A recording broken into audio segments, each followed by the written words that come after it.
Morning అండి. మీకు నత్త నడకను పరిచయం చేస్తున్నాను తెలియని వాళ్ళకి ఎవరికన్నా ఉంటే. జనరల్గా అందరికీ తెలిసిన విషయమే.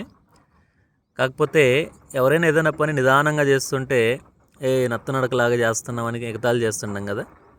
నడక చిన్నదో పెద్దదో మనం పక్కన పెడితే ఏదైనా సరే స్టార్ట్ చేసినాక ఆ పని ఎంత గొప్పగా వెళ్తుంది అనే దానికి మీకు ఇక్కడున్న ఈ చిన్న ప్రాణి నిదర్శనం. నేను మీకు చూపిస్తాను చూడండి. ఇది ఎంత కష్టపడిందో మీకు క్లియర్గా అర్థమవుతుంది. మన కంటికి కనపడడానికి కష్టంగా ఉంది కదా. ఇది సుమారుగా అంటే ఈ గుట్టలో నుంచి కూడా రావచ్చు. ఒకవేళ కింద నుంచి కానీ వచ్చినట్లయితే సుమారుగా ఇంచుమించు ఒక 50 మీటర్స్ పైన ఉందండి ఈ గుట్ట ఏదైతే ఉందో. ఇది నాకు తెలిసి ఇది అక్కడున్న చెరువు దగ్గర నుంచి రావచ్చు. ఎందుకంటే నీళ్ళు ఎక్కడుంటే అక్కడ ఎక్కువగా ఉంటాయి ఇవి. అక్కడ నుంచి ఇంత పైకి వచ్చిందంటే ఎంత కష్టపడి ఉండాలో ఒకసారి ఆలోచించండి. నడక చిన్నదే ఉండొచ్చు, కానీ దాని సంకల్పం గొప్పది.